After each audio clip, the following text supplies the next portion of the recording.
Alright, so apparently you guys are also very excited for Hogwarts Legacy, and also hate the fact that I haven't read the books yet.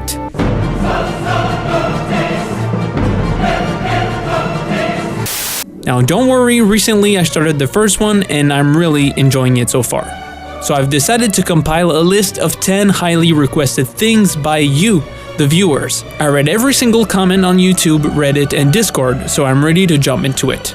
We'll start with simple demands and finish off with obviously the most requested thing out of them all. Can you guess what it is? I'm pretty sure you can. Stick till the end to find out. Now sit down, grab some popcorn, and let's look at 10 things you want in Hogwarts Legacy.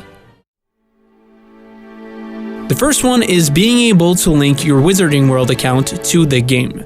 Now since Portkey, the label at the head of everything Harry Potter related, is behind Hogwarts Legacy as well, this one could be quite possible and quite interesting. By connecting to your account, it would be awesome to be able to import, if you want to, your house, your Patronus, and your wand, or start from scratch if you so desire.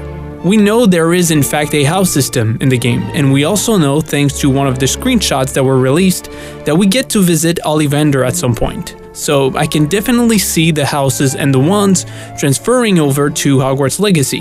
The Patronuses though, that's another thing, because as of now we don't know if these are actually in the game or not. We'll have to wait and see, but since the Mentors are confirmed, a Patronus would come in handy. It would sure be a fun way to link all the various Wizarding World experiences together.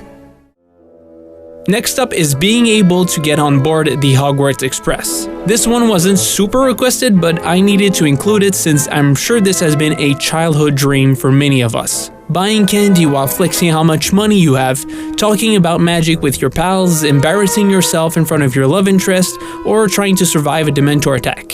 What's not to like? Hopefully we'll get to visit the famous train not just through a cutscene, but through an actual gameplay sequence. There you could maybe start or end friendships prematurely thanks to a misplaced joke. I think this one really depends on how the game starts. If Diagon Alley is a fully explorable area, some kind of tutorial level, and not just a series of menu screens, there's a big chance for the Hogwarts Express to also be a small area to walk around. Even if the interactions are minimal, I think it's safe to say that all of us would love to just sit on that train, press our nose against the window, and watch the Scottish landscapes while thinking about which house we'd like to be assigned to. Talking about houses, on my last video you guys really seemed to dig the idea of having different attributes depending on which house you're in, and some of you suggested some great ideas. Like if you are in Slytherin, perhaps you could pass potion classes with greater ease and mastery. Or if you are a Hufflepuff, it would be the Herbology or Care of Magical Creatures classes that would no longer hold any secrets for you. These different boosts could also have an impact on your fighting style. Gryffindors would be more aggressive, while Ravenclaws would be more strategic. Lots of promising possibilities that would greatly add to the replay value of the game. If all 4 houses truly offer notable and well-crafted gameplay variations and mechanics, you can expect up to 8 unique playthroughs. That's insane. But obviously I would much prefer one longer experience instead of multiple shorts. Which is why a lot of you would like to start the game from year 1 and end up at year 7. At the moment, it is unknown at which point in time the player starts the game. Yes, there were leaks on Reddit a couple of months ago that mentioned the fact that you start at year 5 after receiving a late acceptance letter, but I take it with a grain of salt. But yes, having the chance to study at Hogwarts for 7 years would be amazing. But to be honest, I feel like this would be a tiny bit too ambitious for Avalanche. Because remember, this is not the studio behind Just Cause and Mad Max. No, this is Avalanche Software, the one behind Disney Infinity. So the mere fact that they are attempting to make an open world RPG is already impressive on its own. I believe they will most likely focus on a single but very fulfilling year with tons of quests, characters, and activities. Plus, the gameplay that was leaked a year ago did show the character creation process, and the protagonist seemed to be much older than her first year. The next one kinda caught me off guard, but after thinking about it, it makes total sense. I'm talking about underwater segments, especially in Black Lake. This one could be interesting for one main reason, in my opinion, and it's because it would take advantage of all the other gameplay pillars. In Harry Potter and the Goblet of Fire, we see a perfect example of how underwater segments could translate into gameplay.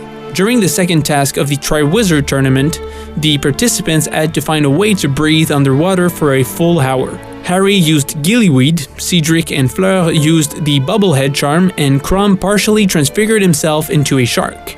One involved herbology, the other one charms, and the last one transfiguration. So depending on your mastery of these various school subjects, the way you explore the world could change drastically. Now that would be very good game design. Next up is seasons and all the other seasonal events that go along with it. Now I'm fully on board with this one because I feel like having seasons in a game definitely adds another level of immersion. Bully did it really well with Halloween and its pranks and Christmas and its ugly sweaters. Revisiting the locations you know so much but under a new coat of paint is super fun. And in the Harry Potter world, the seasons can completely change how the castle looks and feels. Having the activities that go hand in hand with these seasonal changes would be great, and would add some fun side content to participate in. The Christmas feast, the exchange of presents, the Halloween festivities, the trick-or-treating, costume parties, and more. You could even end the year with a special Christmas ball dance, that is if you manage to invite someone, which leads me to your next wish. Romance options. If the game does end up having a well-designed and deep social system, I think having the ability to develop relationships is a given. Hell, other games have done it in the past. Bully, Fable, and a bunch of other RPGs. And since love and romance are pretty much always looming in the background of the Harry Potter franchise one way or the other, especially after Prisoner of Azkaban, it would be kind of crazy not to include this. Especially since it would once again take advantage of plenty of other systems in the game. Imagine wanting to start a relationship with someone who loves a specific kind of flower, and let's say you want to offer it as a gift. Now, what do? Do you roam around the castle searching for it? Maybe you could find some valuable info at the library, or maybe the flower grows in one of the greenhouses, but you would have to steal it, which could mean trouble. Instead of going through all these lengths, maybe a love potion would also do the job just fine. Do you see where I'm getting at? If romance is as detailed as this in the game, it would be amazing. Developing friendships, falling in love only to be ultimately dumped, because we all know that heartbreaks in the real world are not enough. Now we're getting into the highly requested territory, being able to become an Animagus. Since learning this ability isn't something you do overnight, I'm pretty curious to see how such a time-consuming feature could end up. The mere fact that you would need to recite a specific incantation on a daily basis or drink a specific potion during a lightning storm is really compelling. What's cool about it is that, like romance, you would need to have a deep understanding of other systems in the game to achieve something like this. Clearly, you guys are not interested in easiness. You want to work for your spells, talents, and abilities, and becoming an Animagus is no different. Now, what if you don't want to work for it but still want to become a beast no matter the cost? Then maybe you could get infected with lycanthropy and become a werewolf during full moons. Obviously, you'd have to sneak out the castle at night to hide your transformation. All this sounds super exciting, but also a bit too good to be true. I'm crossing my fingers, but I feel like the devs will focus on the spellcasting and potion making side of wizardry, but we'll see. Speaking of spells, a lot of you would really like to be able to learn the 3 Unforgivable Curses. Now, being able to fully fall to the dark side has always been a part of any RPG fantasy. And since the battle between good and evil is a constant theme in the wizarding world, the temptation to do what's easy instead of what's right will obviously play a huge role in the narrative.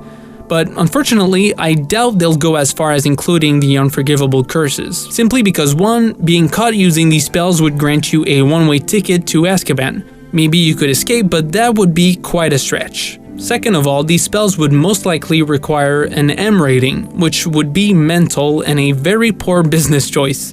According to what we saw in the trailer and the other Wizarding World games, I believe we should be expecting a T rating in a fairly family-friendly game. But don't worry, you will be able to choose an evil path, as it is confirmed on the official website. Just don't expect to wipe out the whole entire school. Now for the last wish. This one was by far the most requested thing by you guys, and I fully understand why. A multiplayer component. Being able to explore Hogwarts with a friend would be absolutely amazing. play pranks on teachers, explore the castle's secrets, train and duel each other, and so much more. Some of you even mention online Quidditch tournaments. The possibilities are endless. However, as of now, Hogwarts Legacy is confirmed to be a single-player game. But wait, that doesn't mean multiplayer cannot come after launch. Just look at Ghost of Tsushima. The developers are adding a multiplayer mode months after its release. The same thing could happen with this game. Quidditch would be a very likely candidate for online, but so is a co-op mode. I don't think the game will ever become an MMO, but being able to invite a friend in your world, kinda like Fable 3 did, is definitely something we could expect later down the line. Once again, it is very hard not to get overly excited about Hogwarts Legacy.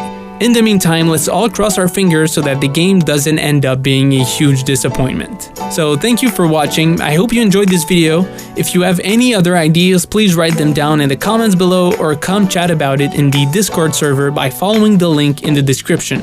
But also tell me if you like that format of me doing my own list and then compiling a top 10 of your suggestions. Maybe after the launch of the game we could look back on those lists and see if our wishes were fulfilled. I could do the same thing with other games like Resident Evil Village, God of War Ragnarok, and so on. That's pretty much it. Don't forget to like and subscribe, and I'll see you in the next video.